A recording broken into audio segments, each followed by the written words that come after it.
Hey, Karthik, I know this is a topic that you address all the time, but please tell me where we are with Nielsen and our ability to measure cross-screen, cross-platform.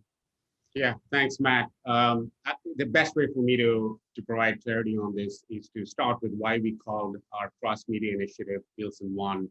At the end of the day, what we want to put and make sure is that the consumer is at the center of this conversation. That's important for you. That's important for the brands you represent. That's important for the sellers.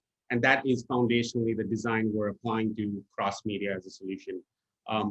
We have announced that we will start to be putting out data for cross-media as an analytic capability in 2022. And I'll just walk backwards to what that actually means to get us there. So there's two different important things happening in the world right now. I think fragmentation is something you deal with every day. There's just way more endpoints to reach consumers. That creates a lot more complexity. And there's way more ways in which marketers are spending, as well as way more platforms getting launched consistently. And consumer behavior has changed a lot, accelerated during COVID. So we've come up with three principles that are super core to how we think of cross-media. It's about resiliency, it's about coverage, it's about comparability. And each of these has different tenets that are hidden underneath them. Resiliency foundationally is about adapting to what has also happened along all these other changes, which is the massive changes in the privacy landscape. Resiliency is about two things: getting really good at building an identity capability that scales for where measurement needs to go. That's one component of it. The second component of it is being able to have technology capabilities, because privacy is ultimately about two things. It's about managing people's identity the right way, but it's also about data transfers between companies in the world we operate in. So really about having a technology backbone that is able to integrate seamlessly in a completely privacy compliant way with each of our clients, including yourself. So that's about resiliency. And so we've made a lot of work. We launched our identity platform in 2020 during COVID. We relaunched our digital measurement solutions using that identity backbone in January of this year. And the next chapter for that is connected TV, all of the other things that are taking place, addressable and linear.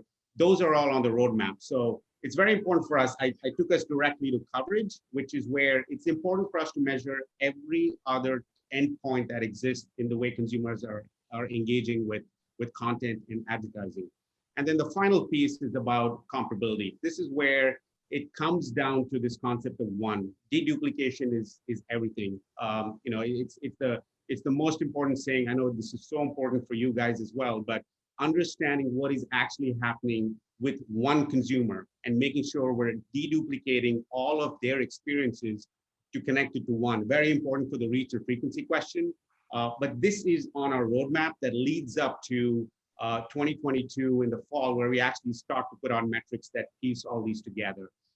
The other thing just to point out here is something that I know folks like you have been talking about for a long time, which is the world of the traditional measurement, let's call it broadcast, operated in a bit of a blunt metric, right? It's called C3 or C7, but that didn't really separate out between content and ads. And it also does not work at the granularity of all things digital or delivered over IP. And so it's really important for us, and we made a commitment to even transform how traditional measurement of broadcast is done, bringing it down to a sub-minute level so that it's much more comparable, and also incorporating a lot more big data sets into national and local measurement, right? And so there's multiple things going on, and we've got a super aggressive timeline and a roadmap, and we're really excited about it. And we really hope that this addresses a long conversation historically that that has been important to you and even the sell side clients, and that's what we're building up to for 2022, Matt. I'd much rather talk about some of the solutions you've been working on to help solve industry issues that we just addressed. But we also have to address the fact that COVID changed the way many of us did business, and it also had an impact on your panel. We seem to be spending some time recently talking to Nielsen and our sell-side partners about ratings and sort of maybe the sort of accuracy of those ratings. What can you tell us about what happened with your panels, and more importantly, what we can do to move forward? Yeah, that's a really important one, Matt. So COVID affected everybody, all businesses in an unprecedented way. And we went into what everyone did, including you, which is make sure our employees were protected and make sure we're adhering to what was required from a regulatory and government perspective for safety. So we did that for a long time, just putting that at the center of it. A consequence of that was we were not able to conduct a certain set of practices within the homes of our panelists. Why is this important? Because the panel ultimately fuels a lot of the measurement capabilities that we provide clients. And since we were not able to go in and run these maintenance like we would in a normal environment, essentially we saw a little bit of erosion in the ratings. And more importantly than the actual erosion is sort of lack of clarity as to, okay, what is going to happen as we go back into homes? What is going to happen to the ratings, and how does that help everybody who wants to get past COVID but needs to plan for 2022 and 2023? And that's what we're very focused on. I wish it were a different situation in many ways, as would you, but this is one where it's really important for us to work with all of our partners and clients to make sure we give them guidance around what could happen so they can actually plan and get on with our lives. Like that ultimately is the most important piece. But this is the gist of the story. And the other thing just to point out is once we started getting back into people's homes, we covered every little maintenance issue that was there in 3 months. And now it's about making sure we can bring all of those learning back to sort of create insights as to what that could mean and would mean for the following season. So for Nielsen One to be that single currency that's able to see, unique audiences and individuals cross-screen, cross-platform is something we're working on. And I think we also need to address the reality is as the currency in a marketplace where you have buy and sell side, how are you guys assuring that both sides are at the table and have equal footing and equal input into some of the work you're doing to solve this problem? Yeah, I mean, I think just to address this head on, Matt, one of the things, for right or wrong, that's been in our company's, legacy is our creation of products historically, favoring the sell side. And whether that's true or not historically, we don't want to try to help the industry this time by only listening to one constituency. So we've put together, as part of our engagement program, we put together special committee groups that are active. They've been active since January with representation from all constituencies. I think that's one very specific thing we are doing because we want to get this right this time. And the second thing we're doing is actually partnering with the WFA and the ANA. As you know, they've put together a very comprehensive view on standards for the future of cross-media measurement.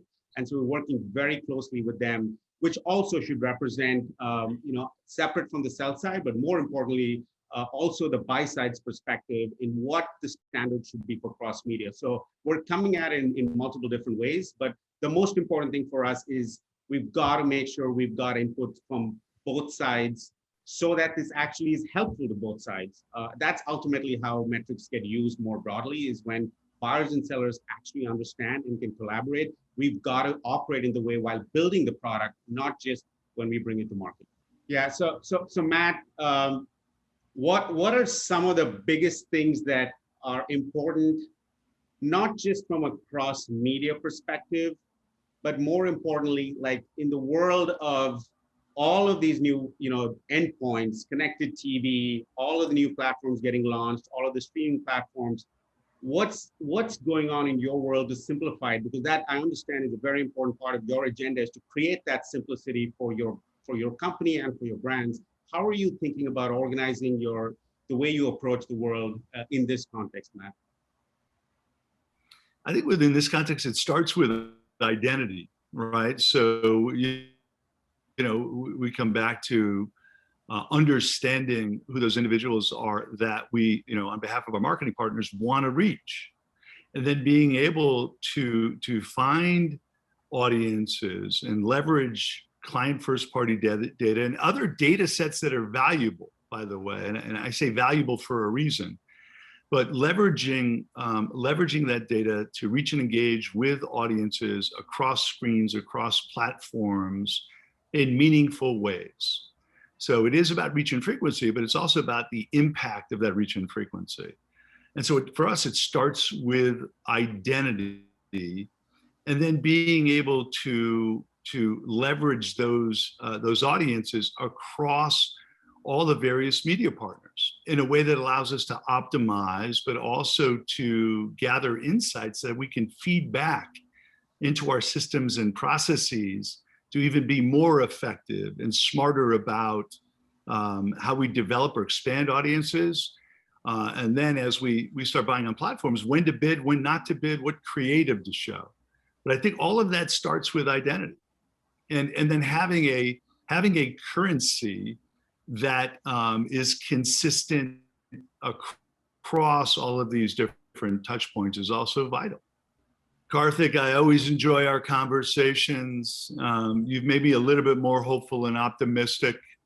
There are challenges, significant challenges that I know you're addressing and you're trying to solve. So let's keep up the dialogue, and let's be open and transparent about how these issues will solve for both the buy and sell side. So thank you for your time and your candor. Thanks, Matt. Thanks so much. It is a team sport, and I really appreciate the time with you.